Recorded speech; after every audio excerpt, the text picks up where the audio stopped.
موسیٰ علیہ السلام کا زمانہ تھا، قرآن مجید میں یہ واقعہ بیان ہوا۔ فرعون نے حضرت موسیٰ علیہ السلام کے مقابلے میں اپنے جو اس کے ملک کے بڑے بڑے نامور ماہر، اللہ فرماتا ہے ماہر جادوگر اس نے بلائے۔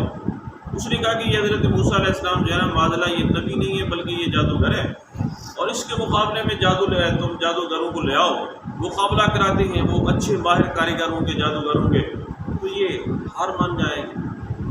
اچھا جی، اب جب انہوں نے فرعون نے حضرت موسیٰ علیہ السلام کے مقابلے میں جناب جادوگر کو بلایا، ایک بہت بڑا میدان سجایا گیا، اس کے اندر جناب وہ جادوگر جو تھے بڑی بڑی موٹیاں موٹیاں رسیاں لے کے آئے۔ بعد نے کہا کہ وہ جس طرح درختوں کے منڈ ہوتے ہیں اس طرح کے انہوں نے لکڑیاں منگوائیں۔ لوگ میدان میں جو ہے نا وہ جمع ہو گئے۔ اب انہوں نے جناب آپس میں مقابلہ کیا، حضرت موسیٰ علیہ السلام کے سامنے مقابلے کے لیے وہ تیار ہوئے۔ جب مقابلے کے لیے تیار ہوئے تو جادوگر جو تھے انہوں نے کہا کہ بھائی اگر ہم اس بندے سے جیت گئے حضرت موسیٰ علیہ السلام سے تو ہمیں ملے گا کیا؟ کچھ انعام تو ہونا چاہیے۔ اس نے کہا یار بات یہ ہے کہ میں تمہیں بہت بڑا انعام دوں گا، اتنا انعام دوں گا نا کہ تم راضی ہو جاؤ گے، اور سب سے بڑا انعام کیا ہے کہ میں تمہیں اپنا مقرب بنا دوں۔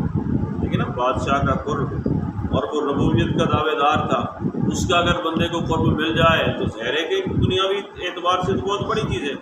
انہوں نے کہا اچھا تو ہمیں انعام بھی دے گا، اپنا مقرب بھی بنا لے گا؟ اس نے کہا بالکل، اس کو ہرا دو۔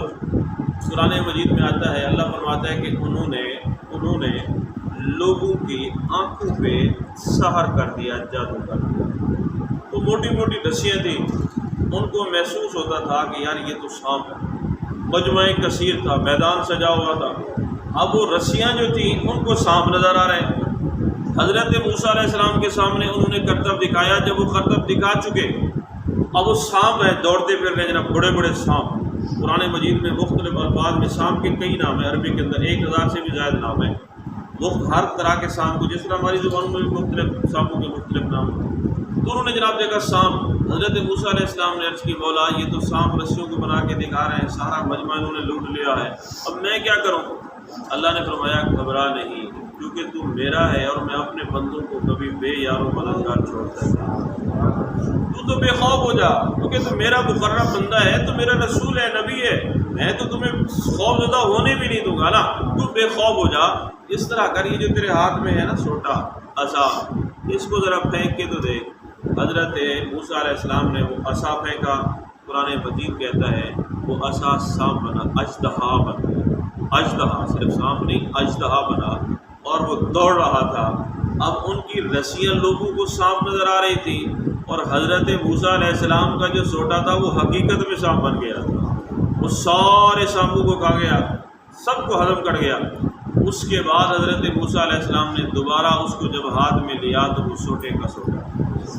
قرآن مجید میں آتا ہے کہ انہوں نے جب دیکھا نا تو وہ جو آئے ہوئے تھے جادوگر، سب سے پہلے وہ سمجھ گئے، اور یہی علم کی شان ہے۔ اگر علم بندے کو ہدایت دینا تو عالم کو پھر منافقت زیب نہیں دیتی، کوئی بھی فن اس میں پھر بندہ جب دیکھے کہ اگلا بندہ فن میں ماہر ہے تو پھر اس کو یہ زیب نہیں دیتی منافقت، اس کو ماننا چاہیے، اور وہ مان گئے۔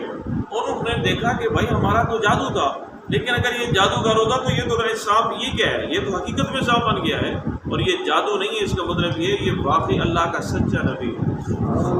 اور انہوں نے حضرت موسیٰ علیہ السلام کو نبی مان لیا، کلمہ پڑھ کے مسلمان ہو گئے۔ جب وہ مسلمان ہوئے، اب غور کیجئے، ماحول بنا ہوا ہے، یہ نہیں کہ وہ گئے مہینہ سوچتے رہے، 2 مہینہ بعد تنہائی میں جا کے انہوں نے قبول کیا ایمان، نہیں، اسی محفل میں انہوں نے کلمہ پڑھ کے مسلمان ہو گئے۔ انہوں نے کہا جی ہم حضرت موسیٰ اور حضرت ہارون کے رب کو اپنا رب مانتے ہیں، ان کے معبود کو ہم معبود مانتے ہیں۔ جب وہ مسلمان ہو گئے فرعون ہکا بکا، اس نے کہا یہ تو سارا مجمع حضرت موسیٰ علیہ السلام کا ہو جائے گا، جب وہ خود جادوگر مسلمان ہو گئے تو باقی پیچھے کیا بنے گا؟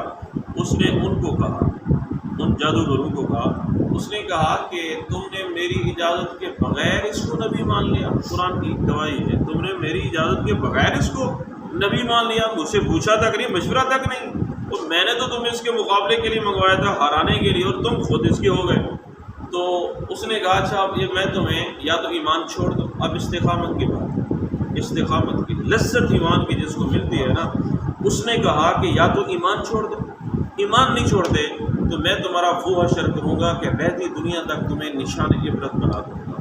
قرآن مجید نے اللہ نے پھر فرمایا کہ فرعون نے کہا، اس نے کہا میں تمہارا ایک ہاتھ اور اس کی مخالف پاؤں، یعنی ہاتھ اگر دایاں تو بایاں پاؤں، پھر بایاں ہاتھ اور دایاں پاؤں، یہ کاٹ کے تمہیں سولی پہ لٹکا دوں گا، سولی چڑھاؤں گا، بڑی بڑی کھجوروں پہ تمہیں سولی پہ لٹکا دوں گا، نشان عبرت بنا دوں گا۔ قرآن مجید میں رب نے کہا کہ جب وہ جادوگروں کو دھمکا رہا تھا نا، انہیں کہہ رہا تھا ٹکڑے ٹکڑے کر دوں گا، انہوں نے ایک ہی جواب دیا، انہوں نے کہا جان لینی ہے تو لے لے لیکن ایمان نہیں چھوڑنے والا۔ جان جاتی ہے جائے لیکن ایمان 2 گھنٹے پہلے تو 2 گھنٹے لگا لو، 2 گھنٹے پہلے وہی حضرت موسیٰ کے مقابلے میں آئے ہوئے تھے، نبی کے مقابلے میں آئے ہوئے تھے جادوگر بن کے، لیکن جب انہوں نے کلمہ پڑھ لیا، نہ تو انہوں نے کوئی نمازیں پڑھی، نہ کوئی انہوں نے صدقے خیرات کیے ایمان میں، نہ کوئی انہوں نے جہاد کیے، لیکن صرف کلمہ پڑھنے سے ہی لا الہ الا اللہ یہ کہنے سے ہی ان کے دل کا زنگ دور ہوا، شیشہ آئینہ بن گیا۔